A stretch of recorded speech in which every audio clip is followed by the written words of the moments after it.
Good morning, students. From the previous few sessions, we have been doing or discussing the atomic models. We have discussed the Thomson's model, we have discussed the Rutherford's model, and in this session I will be discussing the Bohr's atomic model. Now, before discussing the Bohr's atomic model and what led to the discovery of the Bohr's atomic model is a very interesting story. Bohr was a student of Rutherford, and while Rutherford had proposed his model, he was a student and he was following his teacher very, very closely. And what intrigued Bohr was, Bohr was very fascinated by the structure of the atom. Now, Rutherford had proposed in his model that an atom consists of a nucleus, which is positively charged.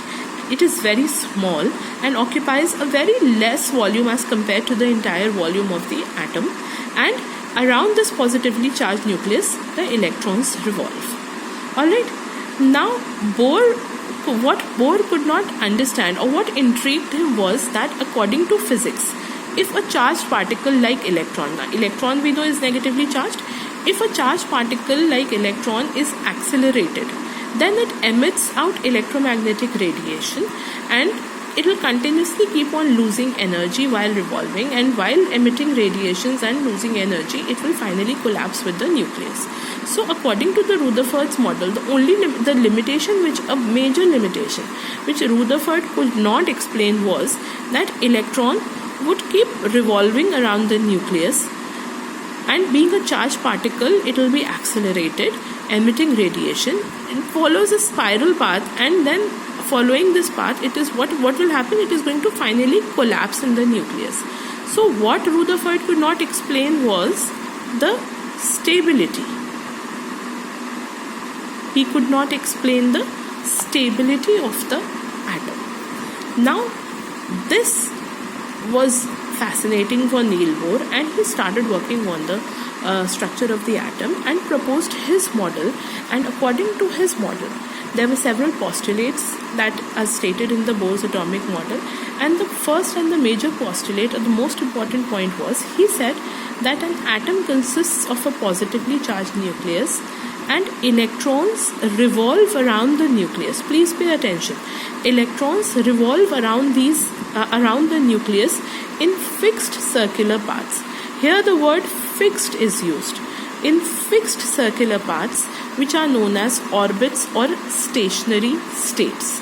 Now, why are they called stationary states? I'll just get to it in a few minutes. See, again, according to Niels Bohr, the first postulate states that electrons revolve around the nucleus in fixed circular paths known as orbits or stationary states. These fixed circular paths starting from the nucleus are numbered as 1, 2, 3, 4 and so on. So the circular path or the orbit or the stationary state closest is 1, followed by 2, 3 and 4. Likewise, he named these orbits as shells and K, L, M, N. Alright, these are the different shells that were numbered. Now, as you go away from the nucleus, students, you can see very clearly from the diagram, as you go away from the nucleus, the size of the orbits or the stationary states is increasing. The radius is increasing. And if the electron, what actually happens? According to Bohr, he said that electrons revolve around the nucleus in certain fixed orbits, and these orbits, like orbit number 1 or K shell, orbit number 2 or L shell, orbit number 3 or M shell, they have a fixed energy and size. Alright, so they have a fixed energy and size, and because these circular orbits have a fixed energy and radius, they are known as the stationary states.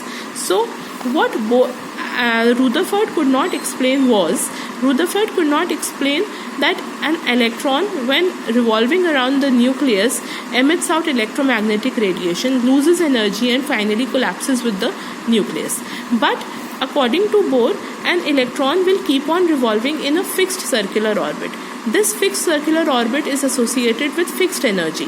So as long as the electron is in one particular orbit, there will be no change in energy. It will neither lose energy nor gain energy. So it will keep on revolving. But energy of the orbit, he also said, is related to its size. The smallest orbit is associated with lowest energy.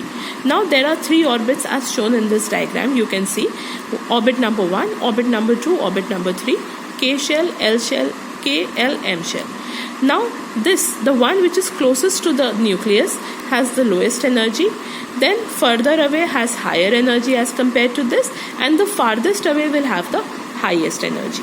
So the electrons that revolve in this orbit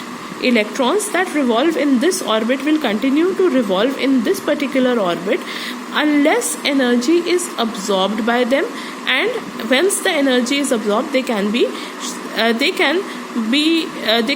change their orbit from here till here upon absorption of energy. So they will continue to revolve in their particular orbits, in their fixed orbits, as long as they absorb or emit energy.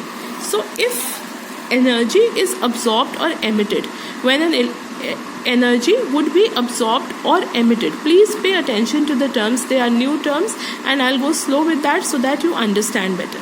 If energy is absorbed or emitted, absorbed means it has taken energy from outside, emitted means it is giving out some extra energy, then an electron can move from one orbit to another. Now again, coming back to this diagram, see, this has lower energy and this has the highest energy. From here, if the electron has to transit from the lowest energy to the higher energy level, it has to take energy from outside. It has to absorb energy. So an electron can move from the inner shell to the outer shell, or from the lower energy orbit to higher energy orbit upon absorption of energy.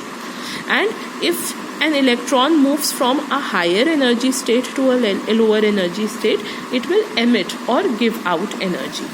Now, out of the 4 shells, K, L, M, N, K is the smallest, and also it is closest to the nucleus, and it is associated with minimum energy. So the first postulate tells us that the electrons revolve in fixed circular orbits that are known as stationary states, and they are known as stationary states. It is an important point, can be asked in your exam. Why are they called stationary states? Because they are associated with fixed energy and they have a fixed size or the radius, because he related energy to the size of the orbit. Now by this he could explain the stability of the atom, because Rutherford failed to explain the stability, since the electron would emit radiation, lose energy and finally collapse in the nucleus. But Bohr could explain the stability, because electrons, when revolving around the nucleus, they revolve in fixed circular orbits without losing energy. They revolve around the nucleus in definite orbits in which they revolve without losing energy. Only when they move in between these orbits, like from here to here to here, or from here to here to here, only when they will move in between these orbits that they absorb or emit energy. And this takes us to postulate number 2, which says that the orbit of the electron does not change unless energy is added or removed. The orbit will not change. The electron will continue to revolve in the same orbit unless the energy is added or removed to an atom. If the energy is added, that the atom has absorbed energy, it will jump from the lower to the higher energy level. It will jump from the lower to the higher if energy is absorbed or added. If energy is lost or emitted, then it will jump from higher to the lower energy state. So also an important point was, energy increases when we move away from the nucleus, as I have already explained to you. Now, coming to the third postulate. The third postulate of the Bohr's atomic model explains the origin of the atomic spectrum. Now, I have told you what is an atomic spectrum. I had taken that up in the Zoom session also. Atomic spectrum, I had told you, basically when you we had discussed the continuous spectrum, the discrete and the line spectrum, and then I clearly told you the difference between the emission and the absorption spectrum. Now this postulate helped in understanding the origin of the atomic spectrum. Wavelength of the radiation that is emitted by an atom depends on the energy. This is the third postulate, please pay attention. Wavelength of radiation which is emitted by an atom depends on the energy difference of the initial and the final orbits. Now, if an electron was in the lower energy state and it went to a higher energy state upon absorption of energy, then the wavelength absorbed would be given by the energy difference of the initial and the final. Or if the electron was in a higher energy state and it emitted energy and came back to a lower energy state, then the wavelength emitted would be again given by the difference of the energy in the final orbit minus the energy in the initial orbit. Energy in the final minus energy in the initial can be taken as delta E, and delta E is equated to hc upon lambda. So the wavelength of the radiation emitted upon absorption or emission of energy or loss of energy is given by E final minus E initial, energy in the final orbit minus the energy in the initial state, that is delta E equals to hc upon lambda, where h is the Planck's constant, c is the velocity of light, and lambda is the wavelength that we are calculating. We know that h is a constant, velocity of light also we know is 3 into 10 to the power 8 meters per second. We can calculate the wavelength. So this is just another way of representing this equation. So he said that the wavelength that is emitted, the wavelength of radiation can be calculated by this relation, that is delta E upon hc upon lambda. And with this equation, we moved towards quantization of it in the atomic spectra. Now, what is quantization? You know that there are different energy states or shells present. The N tells you the shell number 1, shell number 2, shell number 3. The shell number n equals to 1 is known as the ground state, and the ground state, that is closest to the nucleus, most strongly attracted by the nucleus. In the electron in the ground state is the most stable state. It is associated with minimum energy. And students, let me tell you, there is a very, very important relation between stability and energy. Stability and energy are inversely proportional to each other. Higher the energy, lower will be the stability, and lower the energy, higher will be the stability. So N1 has the lowest energy and 5 has the highest energy. So the most stable state would be N1 and the least stable would be N5. And it is also a natural tendency of objects to possess stability, to attain stability, and to acquire stability. If the electron is in higher energy states, it loses that extra energy and comes back. Suppose it was over here, it will lose all the extra energy and come back to the ground state. If it was here, it will lose the extra energy and come back to the ground state. Why is it coming back to the ground state all the time? Because it needs to acquire stability. It will lose extra energy, come back to the ground state and become stable. Now we know, I told you that if there are 4 shells, K, L, M, N or 1, 2, 3, 4, each shell is associated with a fixed energy. They have fixed energy. So there are few fixed energy levels, that is E1, E2, E3, E4 according to the shell.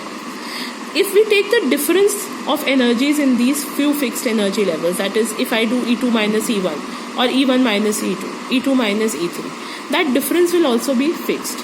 So there are only certain allowed orbits or stationary states that are associated with fixed energy. The difference of the energy between these two states will also be fixed.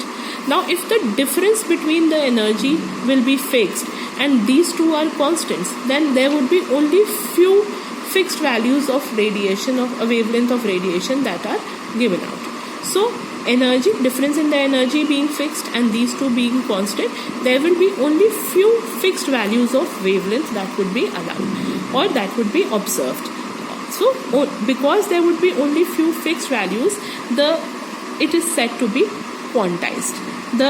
Why do we use the word quantized? When we have a few fixed values to express a certain physical quantity, then we say that it is quantized. So the third postulate could explain the atomic spectra by saying that by explaining the quantization in the atomic spectra through this relation, that is delta E is equal to hc upon lambda. And students, that is why I told you, when you observe a hydrogen spectrum, what do you observe? You just observe a few lines, few discrete bands in the spectrum. And why do we? Why only few bands? Because those were the allowed values, fixed values. All right. Next, the fourth postulate. The fourth postulate was related to the angular momentum of the electron, and as the wavelength was quantized because of the fixed energy levels, we could say that the angular momentum is also quantized because the electron is revolving around the nucleus in fixed orbits. Now, angular momentum is a term that I am just using suddenly, but you are aware of, you've studied it in physics. If any particle over here, you can see an electron, is moving on a circular path, then it experiences it has an angular momentum associated with it, which is represented by L, and the value is given by mvr, where m is the mass of the if I am talking about electron, then mass of the electron, v is the velocity with which it is moving, and r is the radius of the circular path. So Bohr said in his fourth postulate that the angular momentum of an electron going around the nucleus is quantized, and this angular momentum mvr is given by, has only few allowed values of fixed values given by nh upon 2 pi. Now please pay attention to this expression, nh upon 2 pi. H is the Planck's constant, 2 is, it's just a fixed value, pi is another fixed value, that is 22 upon 7. And n is an integer 1, 2, 3, or the shell in which the electron is revolving. So depending upon the value of that, value of n, you can calculate the angular momentum, and because only few fixed values or only few fixed stationary states are allowed, that is why angular momentum is also quantized. Now students, as you can see, I am coming to the mechanistic. So just a quick revision of the postulates that I have discussed, that electrons revolve around the nucleus in fixed circular orbits, and these fixed circular paths are known as either orbits or the stationary states. These stationary states have fixed energy and radius. An electron is going to revolve in that fixed stationary state, and it will not change, it will not lose energy or emit energy unless it changes its orbit. If the electron moves in between the orbit, then there would be either absorption or emission of energy, and depending upon whether it is going from lower to higher energy, it is going to absorb energy, and if it is jumping from higher to lower, it is going to emit energy. Then third postulate explained the quantization in the atomic spectra, and I told you this, explained you through the expression delta E is equal to hc upon lambda.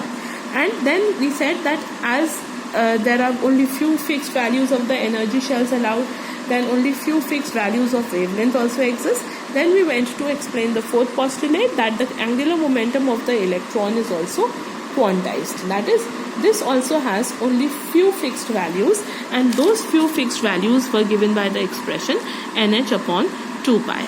Now students, then I come to the mechanistic details of the model. We will be doing certain formula. I am coming to discussing certain formula in my next video and applying these formula to the numericals that can be possibly asked in your exams. Students, please view the video carefully. These are all new and detailed concepts that you have to study, but also I know this is a huge jump from 10th to class 11th. There's a great deep transition that is you have to study in detail, in greater depth, with all the concepts. You have to go step by step to be clear about it. So don't panic, don't feel that you're not able to understand it, it is too difficult. Just go very slowly, carefully viewing the videos, and in case you have any doubt, you should always put a message across to me and I'll be happy to answer your doubts.